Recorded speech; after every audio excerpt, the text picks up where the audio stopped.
Hello hello hello दोस्तों, क्या हाल है आप लोगों के। उम्मीद करता हूं सब एकदम अच्छा होगा। दोस्तों इस वीडियो के अंदर हम लोग क्लास 11th की स्टैटिस्टिक्स का एक बेहद इंपॉर्टेंट और बेहद इजी टॉपिक करने वाले हैं और टॉपिक का नाम है मोड। आपने मीन मीडियन ऑलरेडी कर चुके हैं, अब हम लोग करने वाले हैं मोड। आई नो आप लोग जानते हैं कि मोड क्या चीज होती है, क्लास 10th में आप लोग ऑलरेडी पढ़ चुके हैं। बट ट्रस्ट मी, वो 10th वाली चीजें यहां पे रिपीट तो जरूर होंगी, बट सिर्फ 10th वाली चीजें नहीं है। यहां पर कुछ और भी चीजें हैं, कुछ और भी मेथड्स हैं जो आप लोगों के लिए काफी नई चीज और कुछ बच्चों के लिए वो डिफिकल्ट चीज भी होगी। बट डोंट वरी, अब आप ये वीडियो देख रहे हैं तो वो टॉपिक आपके लिए डिफिकल्ट नहीं होने वाला है। जी हां, मैं बिल्कुल ग्रुपिंग मेथड की बात कर रहा हूं।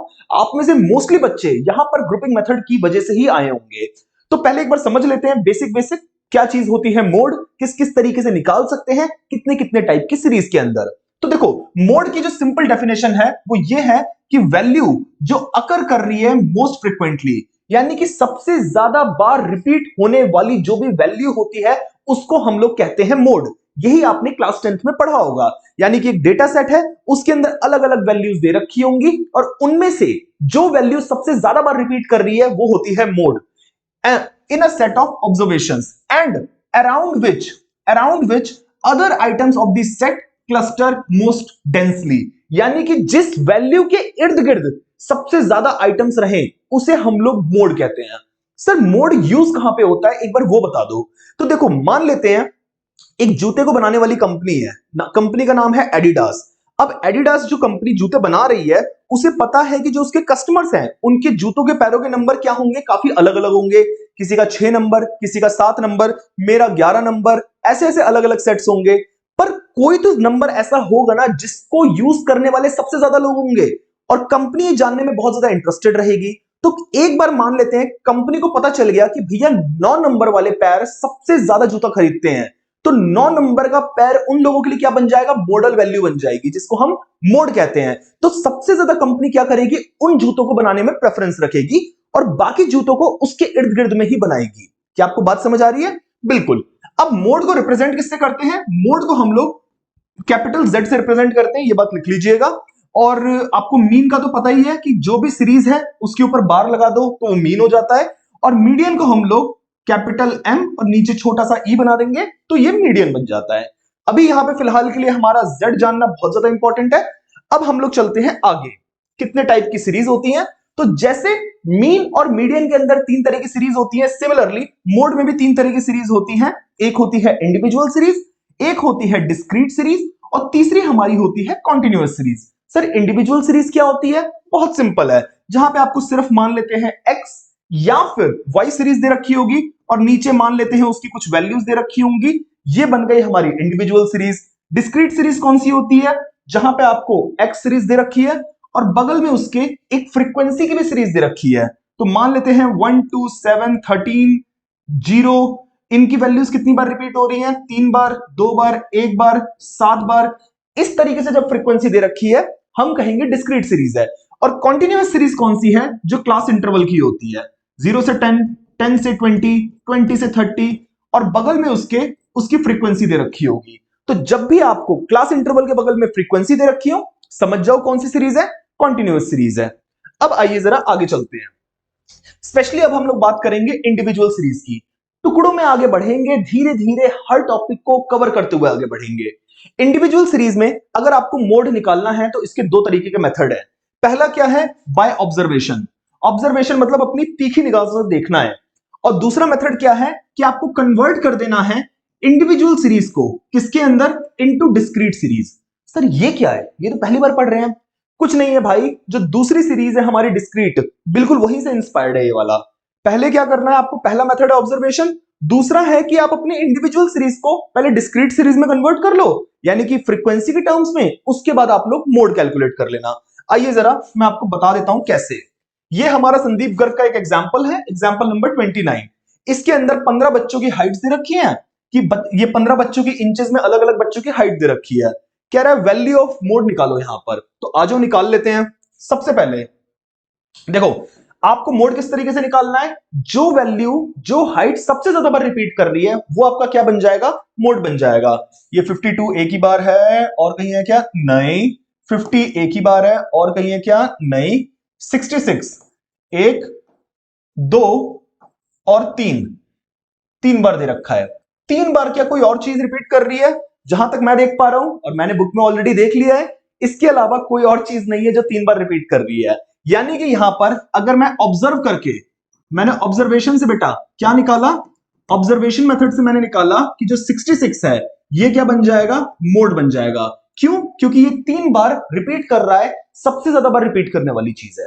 बात समझ आ गई? बिल्कुल आ गई। ऑन द अदर हैंड, अगर यही मेरे को ऑब्जर्वेशन मेथड से निकालना हो, ऑब्जर्वेशन, सॉरी ऑब्जर्वेशन कह रहा हूं, I want to change individual series into discrete series, तो कैसे करेंगे? कुछ मत करो भाई, पहले इसे हाइट को आप वर्टिकली लिख लो और बगल में लिख दो उसकी फ्रीक्वेंसी। तो सबसे पहले देखो यहां पे 52 लिख लिया, ऑल्दो आप असेंडिंग ऑर्डर में करोगे तो ज्यादा अच्छा है। 52 एक ही बार रिपीट हो रहा है, 50 कितनी बार रिपीट हो रहा है? एक ही बार हो रहा है। बेटा जो भी आप हाइट लिख रहे हो उसके आगे उसकी फ्रीक्वेंसी लिख देनी है कि कितनी बार वो रिपीट कर रहा है। फिर 66 3 टाइम्स हो रहा है। 70 कितनी बार हो रहा है? 70 एक ही बार रिपीट हो रहा है, ठीक है। फिर हमारा अगला क्या आ रहा है? 72 हमारा कितनी बार रिपीट हो रहा है? एक, बस एक बार हो रहा है। फिर हमारा अगला कौन सा है? 71 कितनी बार रिपीट हो रहा है? एक, बस एक ही बार रिपीट हो रहा है। अगर आप देखो सारे के सारे एक या दो बार रिपीट हो रहे हैं। जैसे ही आप लोग देख लोगे कि जिसकी फ्रीक्वेंसी सबसे ज्यादा होगी वही क्या है, हमारा मोड है, तो आपको आंख बंद करके इसको अपने मोड को कैलकुलेट कर लेना है। दैट्स इट, सिर्फ इसके अंदर इतना ही है। इससे ज्यादा टाइम लगाना टाइम वेस्ट होगा। देन आइए अगला हमारा क्या है? Discrete series. डिस्क्रीट सीरीज कौन सी सीरीज होती है ये बात मैं आपको ऑलरेडी बता चुका हूं। जिस भी सीरीज के, जिस भी इंडिविजुअल सीरीज के बगल में उसकी फ्रीक्वेंसी लिखी हो वो डिस्क्रीट सीरीज है। और जब कोई क्लास इंटरवल वाली सीरीज के बगल में फ्रीक्वेंसी हो तो वो आपकी कौन सी हो जाएगी? कॉन्टिन्यूअस सीरीज हो जाएगी। ये पहचानने का तरीका है। अब देखिए डिस्क्रीट सीरीज के दो मेथड्स हैं। एक है मोड बाय ऑब्जर्वेशन, जो अभी हमने यहां पर किया है। आपको फ्रीक्वेंसी और हाइट दे रखी होगी, जिसकी फ्रीक्वेंसी सबसे ज्यादा है वो मोड हो जाएगा। इसे हम लोग कहेंगे इंस्पेक्शन मेथड। और दूसरा मेथड क्या है? Grouping method. भाई साहब ये है जो बच्चों के प्राण खींच लेता है बिल्कुल, ठीक है ना, बाली की तरह है ये वाला। यानी कि पहला वाला मेथड मजाक है, दूसरा वाला मेथड आपको मजाक बना देगा।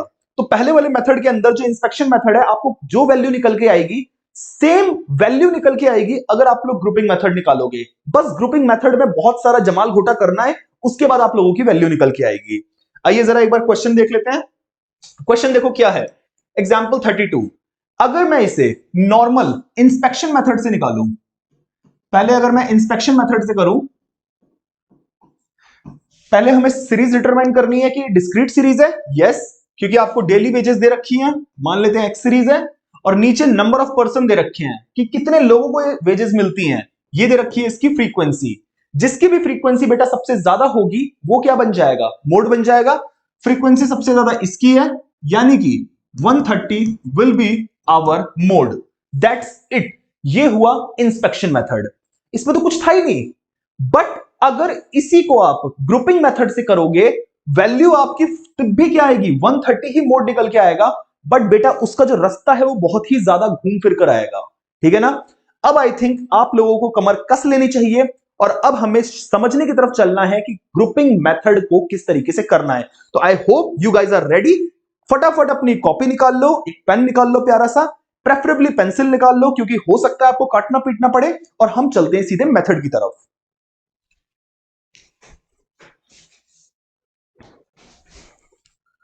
अब हम लोग इस सेम क्वेश्चन को ही करने वाले हैं, किस मेथड से? ग्रुपिंग मेथड से।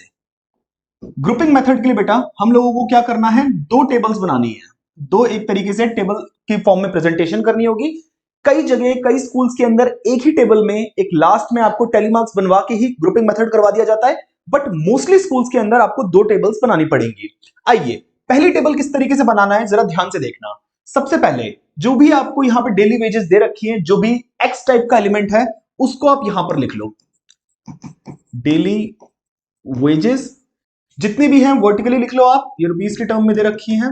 100, 110, 20, 130, 140 and last but not the least is 150। लो जी, हमने यहां पे लिख लिया। अब इसके बाद हमको क्या करना है, डेली वेजेस लिखने वाला number of person, number of person, ये हमारी क्या है, एक तरीके से फ्रीक्वेंसी दे रखी है, कितने लोग हैं। आपको ये चीज समझना बहुत जरूरी है कि फ्रीक्वेंसी क्या चीज है, ऊपर वाली है नीचे वाली, जो भी चीजें नंबर ऑफ टर्म्स के टर्म्स में दे रखी हो वो हमारी फ्रीक्वेंसी होती है। यानी कि ये 2, 4, 8, 10 और इसके बाद 5 एंड 4। अब ध्यान से सुनना, ग्रुपिंग मेथड के लिए बेटा क्या जरूरी होता है, हमें बनाने होते हैं टोटल 6 कॉलम्स, 6 कॉलम्स हम लोगों को बनाने होते हैं। और उन 6 कॉलम्स के अंदर जो फर्स्ट कॉलम होता है बेटा हमारा, वो फ्रीक्वेंसी जो टेबल है, जो फ्रीक्वेंसी वाला कॉलम है वही हमारा फर्स्ट कॉलम बन जाता है। यानी कि इसके बाद हम लोगों को बाकी के बचे हुए 5 कॉलम्स बनाने होते हैं। सर ये कॉलम्स कैसे बनाएंगे, सब्र करो, वही समझा रहा हूं, ठीक है ना। फ्रीक्वेंसी हमारा फर्स्ट कॉलम बन गया, बगल में मैंने फर्स्ट लिख दिया यहां पे, फंडा ठीक है। अब यहां पे हम लोग लिख देंगे लेट्स से सेकंड कॉलम, फिर हम लोग यहां पर लिखेंगे third column, fourth column, fifth column and last but not the least is sixth column. Total हमारे 6 कॉलम्स यहां पर आ गए हैं। अब जरा देखो, first column is frequency table, second column देखो आपको बस नीचे यहां पर लिखना है 1+2, बस इतना लिख देना 1+2। दूसरे थर्ड टेबल में क्या लिखना है, 2+3, 1+2 फिर 2+3, ठीक है जी। फोर्थ कॉलम में क्या लिखना है, 1+2+3, ओके। फिर हमें क्या करना है, 1 को छोड़ना है, 2+3+4, ये बन गया फिफ्थ कॉलम। और लास्ट 1 और 2 को छोड़ना है, फिर 3 से शुरू करना है, 3+4+5, ये बन गए हमारे टोटल 6 कॉलम्स। ध्यान से सुनो, सबसे पहले कितने कॉलम्स बनाने हैं, टोटल 6 कॉलम्स बनाने हैं। सर पहला कॉलम क्या होगा, जो फ्रीक्वेंसी वाला कॉलम है वही हमारा फर्स्ट कॉलम है, ठीक है जी। उसके बाद जो दूसरा कॉलम है उसके लिए क्या करना है, 1+2, नाइस। फिर उसके बाद तीसरे कॉलम के लिए 2+3, 1+2 2+3, उसके बाद 1+2+3, 2+3+4, 3+4+5, यानी कि पीछे वाला एक एक स्किप करता जाना है और आगे बढ़ते जाना है। तो देखो सबसे पहले 1, 1+2, 2+3, 1+2+3, 2+3+4, 3+4+5, यहां पे टोटल 6 कॉलम्स हो जाते हैं। आई होप आपको ये बात याद हो गई होगी, ठीक है ना। अब ये जो मैंने बातें लिखी है इसका एग्जैक्टली मायना क्या है, जरूरत क्या है, आइए जरा एक बार समझने का कोशिश करते हैं। लो थोड़ा सा नीचे कर दें इसे, लो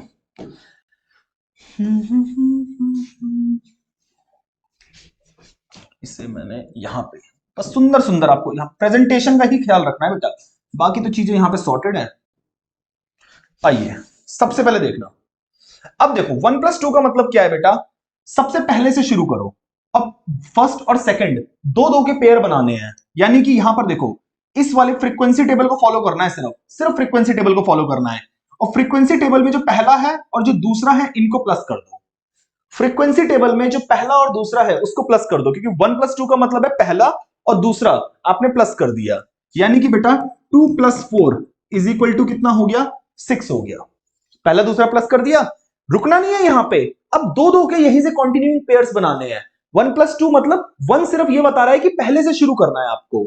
1+2 कर दिया, फिर देखो नीचे के 2 पेयर बना दिए, फिर क्या करा और नीचे के 2 पेयर बना दिए। यानी कि हर किसी की शादी करवानी है, पहले की दूसरे से, तीसरे की चौथे से, चौथे की पांचवे से, ठीक है ना। अब आ जाओ 8+10 इज इक्वल टू 18, फिर उसके बाद 5+4 इज इक्वल टू 9। यानी कि मैंने 1 से शुरू किया, 1+2, 3+4 और 5+6। क्या बात समझ आ रही है, ऑल गुड। उसके बाद आइए थर्ड कॉलम क्या कह रहा है, 2+3। 2+3 का मतलब क्या है कि अब फ्रीक्वेंसी टेबल को ही देखना है आपको, बट आपको फर्स्ट से चालू नहीं करना है, इसमें 2 को आप जो सबसे पहली फ्रीक्वेंसी है उसे इग्नोर करोगे, 2 से शुरू करना है, यानी कि 4 से, दूसरी फ्रीक्वेंसी से, यानी कि 4+8, 4+8 इज इक्वल टू 12 करना है। फिर देखो उसके बाद बख्शना नहीं है, उसके बाद नीचे कंटिन्यू करना है, यानी कि 2+3 हुआ, उसके बाद 4+5 आपको करना है, यानी कि नीचे 10 और 5 को प्लस कर देंगे, 10 और 5 को प्लस कर देंगे 15। सर उसके बाद फोर्थ तो अकेला रह गया, भाई कुछ लोग सिंगल भी तो होते हैं, कोई दिक्कत नहीं है, पेयर बनना जरूरी है। अब यहाँ पे 4 अकेला है, 2 अकेला है, इग्नोर करो, तुम्हें इनके लिए सैड फील करने की जरूरत नहीं, अपनी लाइफ को देखो, ठीक है ना। यानी कि 1+2 और 2+3 मैंने आपको बता दिया। यहां पर स्टार्टिंग में 1 का मतलब क्या है कि पहली फ्रीक्वेंसी से स्टार्ट करना है, 2 का मतलब यहां पे क्या है कि दूसरी फ्रीक्वेंसी से स्टार्ट करना है, ठीक है ना। अब चौथा कॉलम चलते हैं, 1+2+3, यानी कि 1 से शुरू करना है और पहले 3 को प्लस करना है, फिर उसके बाद के 3 को प्लस करना है, एंड सो ऑन। यानी कि देखो 2, 4 और 8, 2, 4 और 8 अंदाजे से मैंने लिया, 2+4+8, 8 4 12 2 14, 14 आ गया। फिर उसके नीचे 10, 5 और 4, क्या बात है भाई, इन तीनों की जोड़ी बन गई 10+5+4, ये हो जाएगा कितना 19। लो जी, ये भी बन गया। फिर चलना है हमें फिफ्थ कॉलम पे। फिफ्थ कॉलम क्या लिखा हुआ है बेटा, 2+3+4, यानी कि फर्स्ट को इग्नोर करो, सेकंड से 3 3 के पेयर बनाने चालू करो, यानी कि 4, 8 और 10, 4, 8 और 10, 4+8+10, 18 4 22, 4+8+10, एक ही पेयर बना है बेटा, एक ही 3 लोगों का, यहां पे देखो सिर्फ 3 पेयर एक ही बन सकता है, 5+4 plus there is no third thing, तो आपको सिर्फ वहीं पे छोड़ देना है इस चीज को, डोंट वरी आफ्टर दैट, ठीक है ना। नाउ लास्ट है हमारा सिक्स्थ वाला कॉलम, जिसमें 3+4+5, यानी कि आपको 8 से शुरू करना है, पहले 2 को इग्नोर करो, 3 से शुरू करना है, 3+4+5, यानी कि 8+10+5। जब आप नोटबुक में बनाओगे ना, तो नोटबुक में आपकी लाइंस दे रखी होंगी, तो आपको लाइन से अंदाजा लेना इजी हो जाएगा। जहां पर प्लेन है ना, तो मेरे लिए थोड़ा सा अंदाजा लेना कि सही मतलब अलाइंड आ रहा है या नहीं आ रहा है, थोड़ा डिफिकल्ट है, बट आई होप आपको मेरा समझाया हुआ समझ आ रहा है, ठीक है ना। 8+10+5, 8+10+5, 15 8 23, 23 आ गया बेटा। यहां पर हमने ये वाली चीज कर ली। अब अगर कोई नॉर्मल बच्चा आते ही ये चीज देख ले, जिसने समझा हुआ ना हो, उसका तो सर चकरा जाएगा कि भाई क्या चीज कर रहे हैं हम लोग, बट आप लोगों ने स्टार्टिंग से समझा है, तो आई होप ये चीज आपके लिए उतनी डिफिकल्ट नहीं होगी जैसी डिफिकल्ट बाकियों को लगती है। जल्दी से देख लो एक बार, नहीं है। अब जरा देखो हमें इसके बाद क्या करना है। इसके बाद हमको बेटा कुछ नहीं करना, आपको एक चीज जो सबसे इंपॉर्टेंट करनी है, वो करनी है कि हर कॉलम में जो सबसे बड़ा नंबर है, आपको उस नंबर को सर्कल कर देना है। हर कॉलम में, 6 के 6 कॉलम में आपको सबसे बड़ा नंबर देखना है कि सबसे बड़ा नंबर कौन सा है। जैसे यहां पे फर्स्ट कॉलम में बेटा सबसे बड़ा नंबर देखो क्या है, 10, 10 को सर्कल कर लो, बस यही करना है आपको। दूसरे कॉलम में सबसे बड़ा नंबर क्या है, 18, 18 को सर्कल कर लो। तीसरे कॉलम में सबसे बड़ा नंबर क्या है बेटा, दो ही नंबर है 12 और 15, तो उसमें 15 सबसे बड़ा है। चौथे कॉलम में सबसे बड़ा नंबर क्या है, 19, लो जी उसको भी हमने सर्कल कर दिया। पांचवें में बेटा इकलौता यही है, सिक्स्थ में भी बेटा इकलौता यही है। हमने क्या कर लिया है, सबको सर्कल कर लिया है। सर क्या मोड निकल गया, भाई कहां निकल गया, अभी तो सिर्फ आधा काम हुआ है, आधा नहीं मान लो 60-65% हो गया है। एक कॉलम हमारा पूरा तैयार हो गया, जो एक टेबल बनाने की मैं बात कर रहा था वो टेबल पूरी हो चुकी है। अब हमको क्या करना है बेटा, एक दूसरी टेबल बनानी है, और उस टेबल का नाम क्या है बेटा, analysis table. Analysis table, analysis table में बेटा देखो आपको क्या करना है, मैं आपको बता देता हूं।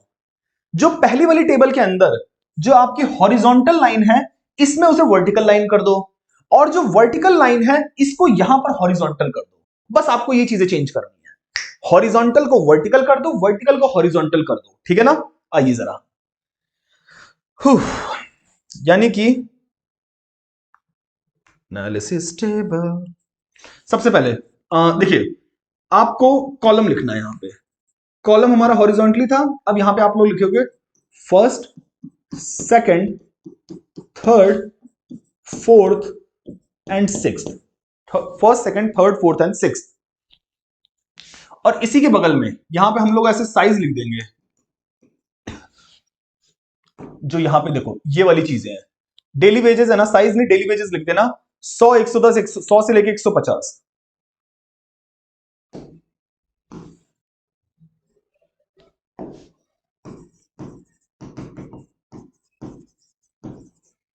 यहां पे लिख दो 100, 110, 120, 130, 140, 150, ये लो, हमने यहां पे ये लिख दिया। और लास्ट में एक चीज आपको और लिखनी है यहां पे, जिसको हम कहते हैं टोटल, टोटल भी लिख देना, ठीक है ना।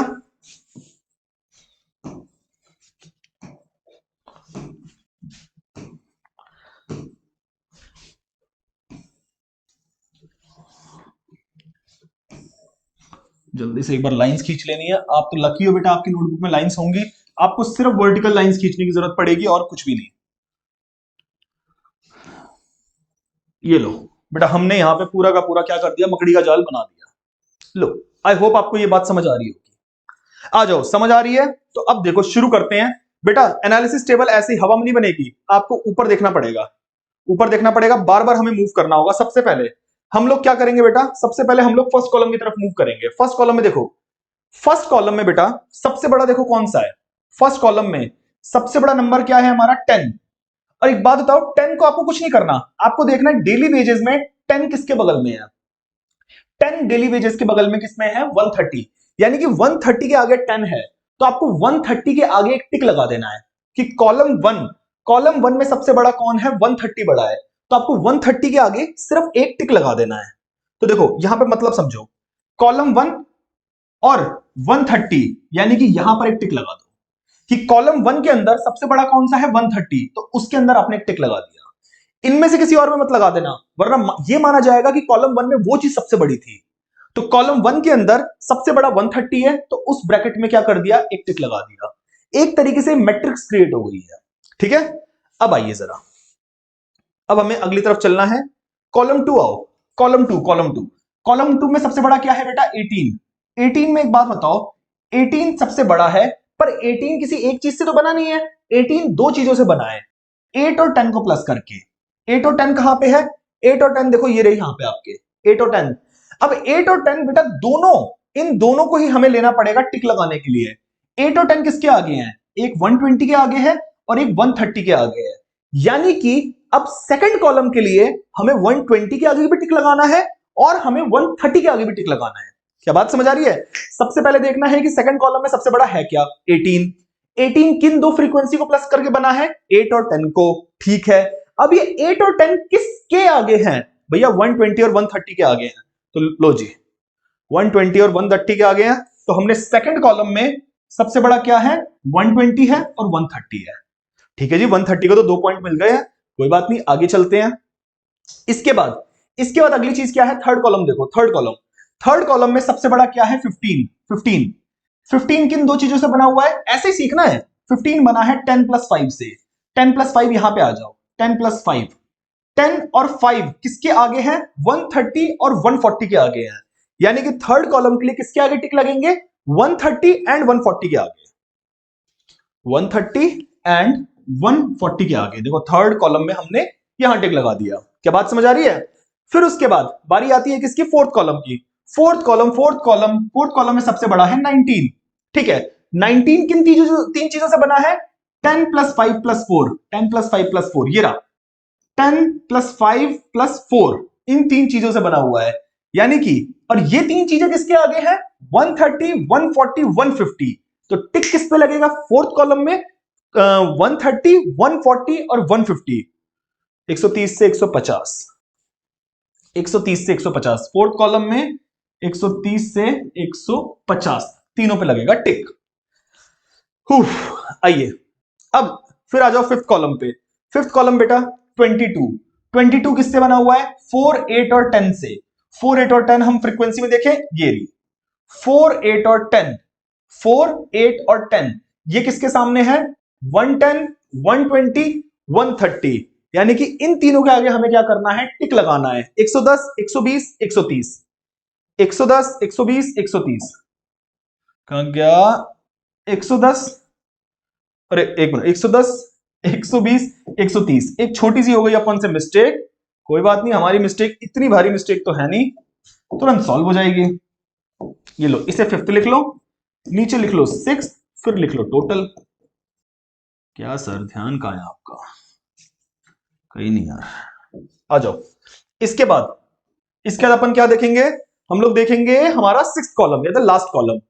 सिक्स्थ कॉलम दे रखा है बेटा, देखो इसमें सबसे और इकलौता बड़ा क्या है हमारा, 23। 23 कैसे बना है, 8, 10 और 5 से। 8, 10 और 5, लो जी, 8, 10 और 5, ये देखो 8, 10 और 5, इनके आगे क्या है, 120, 130, 140, 120 से लेके 140 तक, 120 से लेके 140 तक, 1, 2 और 3, इन तीन पे हमने टिक लगा दिया। 6 के 6 कॉलम की कौन सी चीज सबसे बड़ी है और वो किस चीज के सामने बड़ी है, वो चीजों के सामने हम लोगों ने टिक लगा दिया है। अब आपको क्या करना है, इन टिक्स को क्या करना है, कैलकुलेट करना है। तो यहां पर देखो, इसका 0 है, इसके एक ही टिक है, इसके 3 टिक हैं, इसके 1 2 3 4 5 6 टिक है, इसके 3 टिक हैं, इसका 1 टिक है। जिसके आगे भी सबसे ज्यादा टिक्स हैं बेटा, वही हमारा मोड है। 6 टिक्स यहां पे विनर है, बट 6 किसके आगे लिखा हुआ है, 6 लिखा हुआ है हमारा 130 के आगे। तो 130 हमारा क्या बन जाएगा, मोड बन जाएगा। यानी कि यहां से अब हम लोग कह सकते हैं कि z is equal to 130, mode की वैल्यू हमारी 130 निकलकर आ गई है। कहो भाई समझ आया? ये टोटल था हमारा ग्रुपिंग मेथड। ये देख रहे हो भाई, आम इंसान को दिखा दो तो भाई फिर ये नॉन मेडिकल वाले बोलते हैं कि भाई कॉमर्स इज इजी है। ऐसा नहीं है यार भाई, सब हर चीज रिस्पेक्टेबल है, हर चीज मुश्किल आसान है। प्रॉब्लम मसला ये है कि आपको कितनी जल्दी वो चीजें समझ आ जा रही है, ठीक है ना। आई होप आपको ये टॉपिक यहां तक समझ आ गया होगा। अब अगर इसके बाद आप लोगों को एक और क्वेश्चन प्रैक्टिस करना है तो वो हम प्रैक्टिस करेंगे कॉन्टिन्यूअस सीरीज में, ग्रुपिंग मेथड किस तरीके से होगा। ट्रस्ट में, ग्रुपिंग मेथड यहां पे जैसे हम लोगों ने किया है सेम टू सेम होगा, बस लास्ट में जो फॉर्मूला लगाना होगा, आपको पता होगा वो जो L1 वाला फॉर्मूला होता है, F1 माइनस F0 वाला, वो फॉर्मूला फिर बस लगना है। बाकी सेम टू सेम है जो आपने यहां पे ग्रुपिंग मेथड किया है। डोंट वरी, नेक्स्ट वीडियो जो होगी वो बहुत छोटी सी वीडियो होगी, उसके अंदर आपको पूरा का पूरा continuous series as well as एक और ग्रुपिंग मेथड का क्वेश्चन हम लोग करा देंगे, और इस तरीके से आपकी सारी टेंशन हो जाएगी सॉल्व। मिलते हैं दोस्तों अगली वीडियो के अंदर। अगर आप लोगों को लगा कि वीडियो आपके लिए यूजफुल है, then please like this video and subscribe our channel. Thank you so much.